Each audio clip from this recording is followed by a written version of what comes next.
श्री परमात्मने नमः। विष्णु सहस्रनाम स्तोत्रम् यस्य स्मरण मात्रेण जन्म संसार बंधना विमुच्यते। नमस्तस्मै विष्णवे प्रभवे विष्णवे। नमः समस्त भूतानामादिभूताय भूकृते अनेक रूप रूपाय विष्णवे प्रभवे विष्णवे। वैशंपायन वाच श्रुत्वा धर्मान् शेषेण पावनानि च सर्वशः युधिष्ठिरः शान्तनवं पुनरेवाभ्यभाषत। युधिष्ठिरुवाच किमेकं दैवतं लोके किं वाप्येकं परायणम्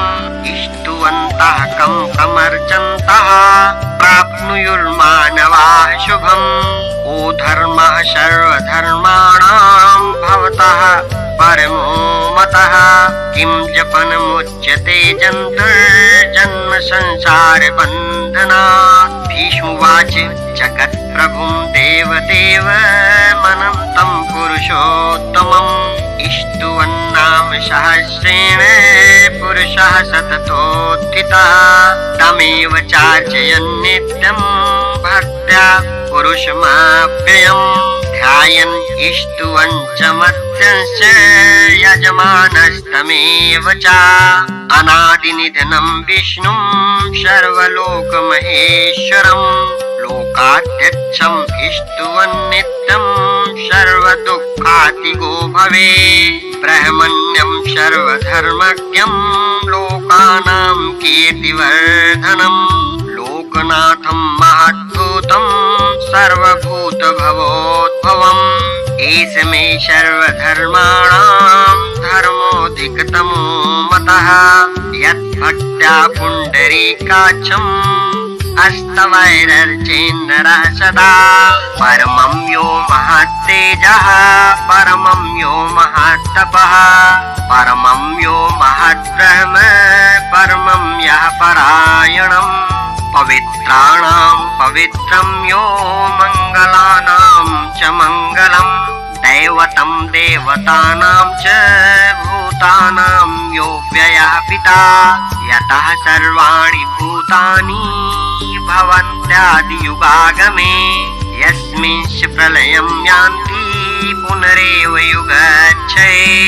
तस्य लोकप्रधानस्य जगन्नाथस्य भूपते विष्णोर्नाम सहस्रं मे तृणुपापभयापहम् यानि नामानि गौणानि विख्यातानि महात्मनः ऋषिभिः परिगीतानि तानि वक्ष्यामि भूतये। ॐ विश्वं विष्णुर्वषट्कारो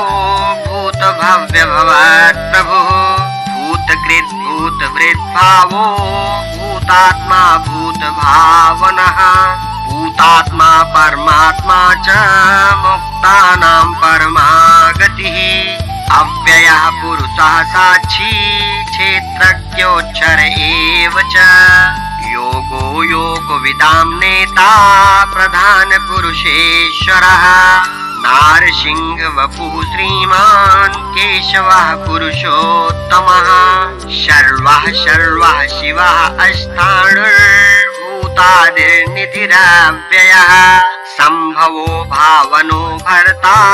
प्रभवः प्रभुरीश्वरः स्वयंभूः शम्भुरादित्यः पुष्कराक्षो महाश्वनः अनादिनिधनो धाता विधाता धातुरोत्तमः अप्रमेयो ऋषिकेशः पद्मनाभो मरप्रभुः विश्वकर्मा मनुष्टष्टा अस्तविष्ठः अस्तवीरो ध्रुवः अग्राह्यः शाश्वतः कृष्णो लोहिताक्षः प्रतर्दनः प्रभूतस्त्रिकगुप्ताम पवित्रं मङ्गलं परम् ईशानः प्राणदः प्राणो ज्येष्ठः श्रेष्ठः प्रजापतिः हिरण्यगर्भो भूगर्भो माधवो मधुसूदनः ईश्वरो विक्रमी धन्वी मेधावी विक्रमः क्रमः अनुत्तमो दुराधर्षः कृतज्ञः कृतिरात्मवान् एषः शरणं शर्म विश्वरेताः प्रजाभवः अहः संवत्सरो व्यालः प्रत्ययः सर्वदर्शनः अजः सर्वेश्वरः सिद्धः सिद्धि सर्वादिरच्युतः वृषाकितिर्मेयात्मा सर्वयोग विनिश्रितः वसुर्वसुमनाः सत्यः समात्मा संमितः शमः अमोघः पुण्डरीकाक्षो वृषकर्मा वृषाकृतिः रुद्रो बहुशिरा बभ्रुर्विश्वयोनिः शुचिस्रवा अमृतः शाश्वतः अस्थाणुर्वरारोहो महातपाः सर्वगः सर्वविद्भानुर्विश्वक्सेनो जनार्दनः वेदो वेदविदव्यङ्गो वेदाङ्गो वेदवित्कविः लोकाध्यक्षः सुराध्यक्षो धर्माध्यक्षः कृताकृतः चतुरात्मा चतुर्व्यूहश्चतुर्दंष्टश्चतुर्भुजः भ्राजिफुडुर्भोजनं भोक्ता सहिफुडुर्जगदादिजः अनघो विजयो जेता विश्वयोनिः पुनर्वसुः उपेन्द्रो वामनः प्रांशुर्मोघः शुचिरुर्जितः अतीन्द्रः संग्रहः सर्गो धृतात्मा नियमो यमः वेद्यो वैद्यः सदा योगी वीरः माधवो मधुः अतीन्द्रियो महामायो महोत्साहो महाबलः महाबुद्धिर्महावीर्यो महाशक्तिर्महाद्युतिः अनिर्देश्य वपु श्रीमान् मे आत्मा महात्रिधिक् महेश्वासो महीभर्ता श्रीनिवासः सतां गतिः अनिरुद्धः सुरानन्दो गोविन्दो गोविदाम्पतिः मरीचिर्दमनो हंसः सुपर्णो भुजगोत्तमः हिरण्यनाभः सुतपाः पद्मनाभः प्रजापतिः अमृत्युः सर्वदृक्सिंहः सन्धाता सन्धिमान् स्थिरः अजो दुर्मर्षणः शास्ता विस्तृतात्मा सुरारिः गुरुर्गुरुतमो धाम सत्यः सत्यपराक्रमः निमिषो निमिषः सग्वी वाचस्पतिरुदारधी अग्रणीर्ग्रामणीः श्रीमान् न्यायो नेता समीरणः सहस्रमूर्धा विश्वात्मा सहस्राक्षः सहस्रपात् आवर्तनो निवृत्तात्मा संवृतः संप्रमर्दनः अहः संवर्तको वः निर्निलो धरणीधरः शुप्रसादः प्रसन्नात्मा विश्वभुग्विभुः सत्कर्ता सत्कृतः साधुर्जहनुर्नारायणो नरः असंख्येयो प्रमेयात्मा विशिष्टः शिष्टकृच्छुचिः सिद्धार्थः सिद्धसंकल्पः सिद्धितः सिद्धिसाधनः वृषाही वृषभो विप्लुर्वृषपर्वा वृषोदरः वर्धनो वर्धमानश्च विविक्तः श्रुतिसागरः सुभुजो दुर्धरो वाग्मी महेन्द्रो वसुधो वसुः नैकरूपो विहद्रूपः शिपिविष्टः प्रकाशनः ओजस्तेजो द्वितिधरः प्रकाशात्मा प्रतापनः ऋद्धः अस्पष्टाक्षरो मन्त्रश्चन्द्रांशुर्भास्करद्वितिः अमृतांशोद्भवो भानुः ससबिन्दुः सुरेश्वरः औषधं जगतः सेतुः सत्यधर्मपराक्रमः भूतभव्यभवन्नाथः पवनः पवनो नलः कामः कामकृत्कान्तः कामः कामप्रदः प्रभुः युगादिकृत युगावर्तो नैकमायो महाशनः अदृश्यो व्यक्तरूपश्च सहस्रजिदनन्तजित् इष्टो विशिष्टः शिष्टेष्टः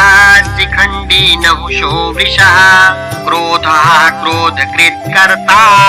विश्वबाहुर्महीधरः अच्युतः प्रथितः प्राणः प्राणदो वासवानुजः अपां निधिरधिष्ठानम् प्रमत्तः प्रतिष्ठितः अस्कन्दः अस्कन्धरो धुर्यो वरदो वायुवाहनः वासुदेवो बृहद्भानुरादिदेवः पुरन्दरः अशोकस्तारणस्तारः सूरः सौरिर्जनेश्वरः अनुकूलः सतावर्तः पद्मी पद्मनिभेक्षणः पद्मनाभोरविन्दाक्षः पद्मगर्भः शरीरभेद महर्षिर्दिर्दिद्धो वृद्धात्मा महाच्छो गरुडध्वजः अतुलः सर्पो भीमः समयज्ञो हविर्हरिः सर्वलक्षणलक्षण्यो लक्ष्मीवान् समितिञ्जयः विच्छरो रोहितो मार्गो हेतुर्दामोदरः सः महीधरो महाभागो वेगवान् मिताशनः उद्भवाचो गणो देवः त्रिगर्भः परमेश्वरः करणं कारणं कर्ता विकर्ता गहनो गुहः व्यवस्थानः संस्थानः अस्थानदो ध्रुवः पररथिः परमस्पष्टस्तुष्टः पुष्टः शुभेच्छणः रामो विरामो विरजो मार्गो नेयो नयो नयः वीरः शक्तिमतां श्रेष्ठो धर्मो धर्मविदुत्तमः वैकुण्ठः पुरुषः प्राणः प्राणदः प्रणवः पृथुः हिरण्यगर्भः शत्रुघ्नो व्याप्तो वायुर्धोक्षजः ऋतुः सुदर्शनः कालः परमेष्ठी परिग्रहः उग्रः संवत्सरो दक्षो विश्रामो विश्वदक्षिणः विस्तारः अस्थावरस्थाणुः प्रमाणं बीजमव्ययम् अर्थोऽनर्थो महाकोशो महाभोगो महाधनः अनिर्विण्णः अष्टविष्ठो भूरधर्मयूपो महामखः नक्षत्रनेमिर्नक्षत्री क्षमः क्षामः समीहनः यज्ञ इज्जो महेज्यश्च क्रतुः सत्तं सतां गतिः सर्वदर्शी विमुक्तात्मा सर्वज्ञो ज्ञानमुत्तमम् शुभ्रतः सुमुखः सूक्ष्मः सुघोषः सुखदः सुहृत् मनोहरोचितक्रोधो वीरबाहुर्विदारणः स्वापनः स्ववसो व्यापी नैकात्मा नैककर्मकृ वत्सरो वत्सलो वत्सी रत्नगर्भो धनेश्वरः धर्मगुभ धर्मकृद धर्मी सदसच्छरमक्षरम् अविज्ञाता सहस्रांशुर्विधाता कृतलक्षणः गभस्तिनेमिः सत्त्वस्थः सिंहो भूतमहेश्वरः आदिदेवो महादेवो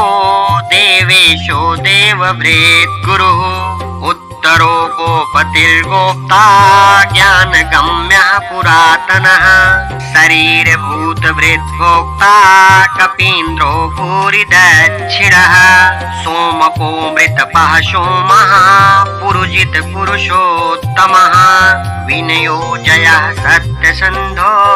दशार्हः सत्त्वतां पतिः जीवो विनयिता साक्षी मुकुन्दो मितविक्रमः अम्भो निधिरनन्तात्मा महोदधिशयोऽन्तकः अजो महार्हः स्वाभाव्यो जितामित्रः प्रमोदनः आनन्दो नन्दनो नन्दः सत्यधर्मा त्रिविक्रमः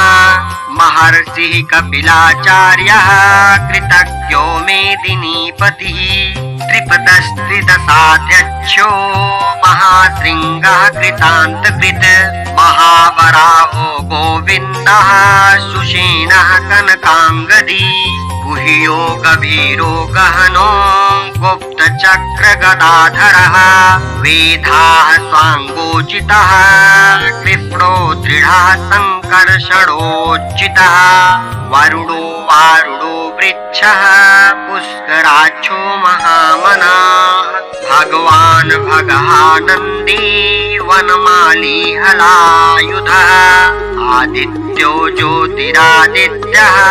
सहिष्णुर्गतिसत्तमः सुधन्वाखण्ड परशुरदारुणो द्रविणप्रदः दिवि स्पृक् सर्वदृक् व्यासो वाचस्पतिर्योनिजः त्रिशामाशामगः शाम निर्वाणं भेषजं विशक् संन्यासकृच्छमः शान्तो निष्ठा शान्तिः परायणम् शुभाङ्गः शान्तिदः दृष्टा कुमुदः कुवलेशयः गोहितो गोपतिर्गोप्ता वृषभाक्षो वृषप्रियः अनिर्वर्ती निवृत्तात्मा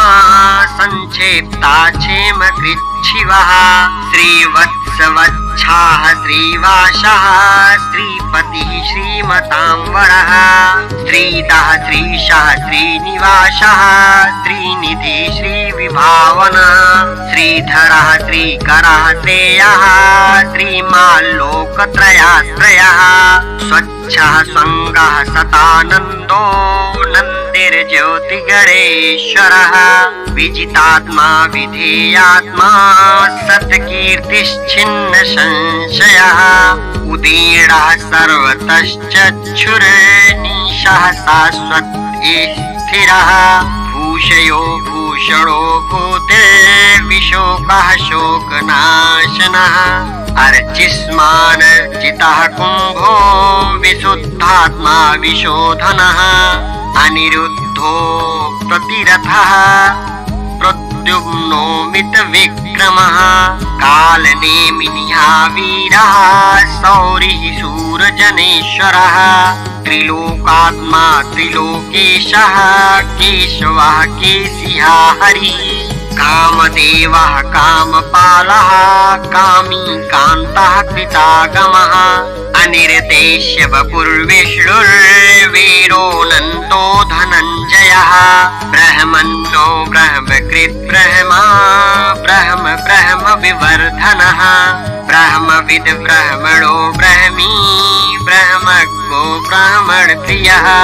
महाक्रमो महाकर्मा महातेजा महोरगः महाक्रतुर्महायज्वा महायज्ञो महाहविः अष्टव्ययः अष्टवप्रियः स्तोत्रम्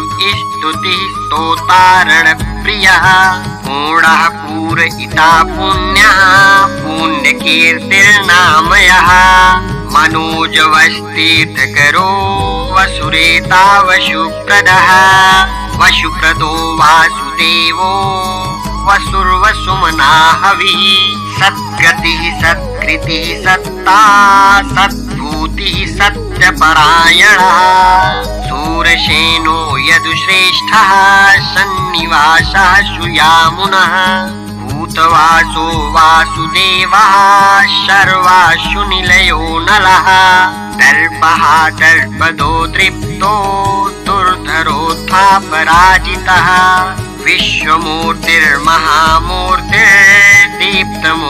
विश्वमूर्तिर्महामूर्तिर्दीप्तमूर्तिर्मूर्तिमान् अनेकमूर्तिरव्यक्तः सत्मूर्तिः सताननः एकोनैकः सवः कः किं यत् तत् पद्मनुत्तमम् लोकबन्धुर्लोकनाथो माधवो भक्तवत्सलः सुवर्णवर्णो हेमाङ्गो वराङ्गश्चन्दनाङ्गदी वीरः विषमः शून्यो धृताशीर्चलश्चलः अमानी मानदो मान्यो लोक लोकस्वामी त्रिलोकधृक् सुमेधा मेधजो धन्यः सत्यमेधाधराधरः तेजो वृषो द्वितीधरः सर्वशस्त्रभृताम्बरः प्रग्रहो निग्रहो व्यग्रो नैकशृङ्गो गदाग्रजः चतुर्मूर्तिश्चतुर्बाहुश्चतुर्व्यूहश्चतुर्गतिः चतुरात्मा चतुर्भावश्चतुर्वेदविदेकपात् क्षमावर्तो निवृत्तात्मा दुर्जयो दुरतिक्रमः दुर्लभो दुर्गमो दुर्गो दुरावासो दुरारिः शुभांगो लोकसारंगः स्तुतन्तुस्तन्तुवर्धनः इंद्रकर्मा महाकर्मा कृतकर्मा कृतागमः उद्भवः सुन्दरः सुन्दो रत्ननाभः सुलोचनः हरिको वाजशनः सिंही जयन्तः सर्वविजयी सुवर्णबिन्दुरक्षोभ्यः सर्ववागीश्वरेश्वरः महाहृदो महागर्तो महाभूतो महानिधिः कुमुदः कुन्दरः कुन्दः पर्जन्यः पावनो नीलः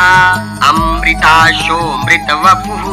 सर्वज्ञः सर्वतोमुखः सुलभः सुब्रतः सिद्धः शत्रुजिच्छत्रुतापनः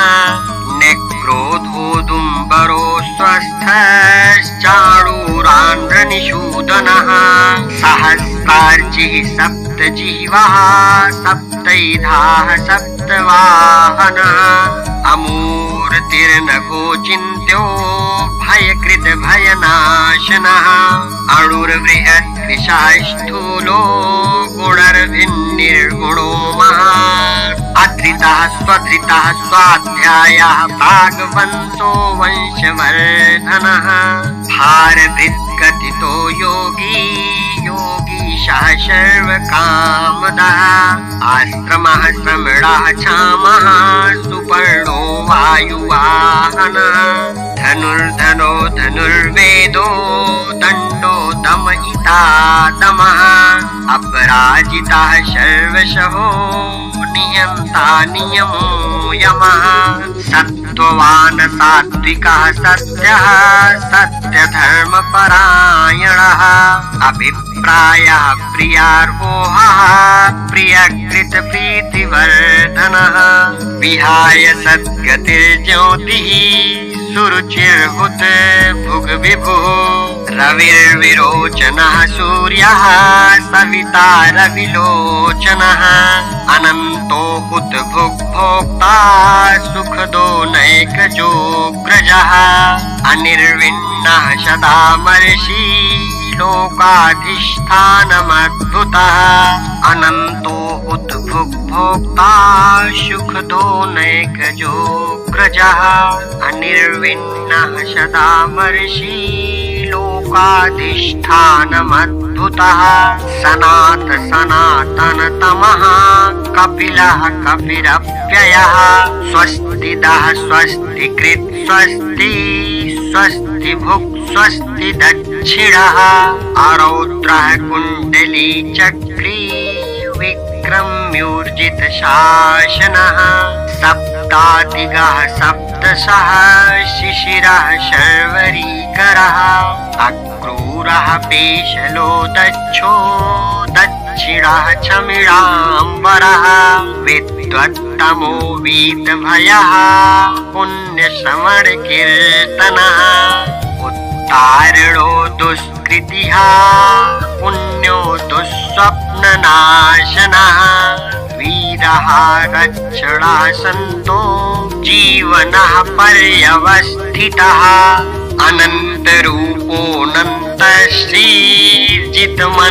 अनन्तरूपोऽनन्तश्रीर्जितमन्युर्भयापहः चतुरत्नो गभीरात्मा विदिशो व्यादिशो दिशः अनादिर्भूर्भुवो लक्ष्मी सुवीरो रुचिराङ्गदः जननो जनजन्मादिर्भीमो भीमपराक्रमः आधारनिलयो धाता पुष्पहासः प्रजागरः ऊर्ध्वगः सत्पथाचारः प्राणदः प्रणवः पणः प्रमाणं प्राणनिलयः प्राणभृत् प्राणजीवनः तत्त्वं तत्त्वविदेकात्मा जन्म मृत्युजरादिगः भूर्भुवः स्वस्तरुस्तारः सविता प्रपितामहः यज्ञो यज्ञपतिर्यज्वा यज्ञाङ्गो यज्ञवाहनः यज्ञभृत् यज्ञकृत् यज्ञी यज्ञभुक् यज्ञसाधनः यज्ञान्तकृत् यज्ञगुह्यमन्नमन्नाद एव च आत्मयोनि स्वयं जातो वैखानः सामगायनः देवकीनन्दनः दृष्टा क्षितीशः पापनाशनः शङ्खवृन्नन्दकी चक्री शारङ्गधन्वा गदाधरः रथाङ्गपाणिरक्षोभ्यः सर्वप्रहरणायुधः नम इतीदं कीर्तनीयस्य केशवस्य महात्मनः नाम्नां सहस्रं दिव्यानां शेषेण प्रकीर्तितम् य इदं शृणुयात् नित्यं यश्चापि परिकीर्तयेत् नाशुभं प्राप्नुयात् किञ्चित् सोमोत्रेः च मानवः वेदान्तगो ब्राह्मणः स्यात् क्षत्रियो विजयी भवेत् वैश्यो धनसमृद्धः स्यात् शूद्रः सुखमाप्नुयात् धर्मार्थी प्राप्नुयात् धर्मम् अर्थार्थी चार्थमाप्नुयात् कामान् वाप्नुयात् कामी प्रजार्थी प्राप्नुयात् प्रजाम् भक्तिमान् यः सदोत्थाय शुचिस्तद्गतमानसः सहस्रं वासुदेवस्य नाम्नामेतत् प्रकीर्तये यशः प्राप्नोति विपुलम् ज्ञाति प्राधान्यमेव च अचलां श्रियमाप्नोति श्रेयः प्राप्नोत्यनुत्तमम् न भयं किञ्चिदाप्नोति वीर्यं तेजश्च विन्दति भवत्यरोगो द्वितीयमान् बलरूपगुणान्वितः रोगार्तो मुच्यते रोगात् बद्धो मुच्येत बन्धनात् भयान्मुच्येत भीतष्टो मुच्येतापन्न आपदः दुर्गान्यति तरन्याशु पुरुषः पुरुषोत्तमः इष्टुवन्नाम सहस्रेण नित्यं भक्तिसमन्वितः वासुदेवाश्रयो मर्त्यो वासुदेवपरायणः सर्वपापविशुद्धात्मा याति ब्रह्मसनातनम् न वासुदेव भक्तानां शुभं विद्यते क्वचित् जन्म मृत्युजरा व्याधि भयं नैवोपजायते इमम् अष्टवं धीयानः श्रद्धा भक्तिसमन्वितः युज्येतात्मसुखच्छान्ति श्रीधृतिस्मृतिकीर्तिभिः न क्रोधो न च मात्सर्यं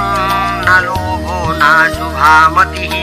भवन्ति कृतपुण्यानां भक्तानां पुरुषोत्तमे द्योः सच्चन्द्रार्कनक्षत्राखं दिशो भूर्मभूतधिः वासुदेवस्य वीर्येण विधृतानि महात्मनः शशुरासुरगन्धर्वं सयछोरगराक्षसम् जगदवसे वर्ततेदं कृष्णस्य सचराचरम् इन्द्रियाणि मनोबुद्धिः सत्त्वं तेजो बलं धृतिः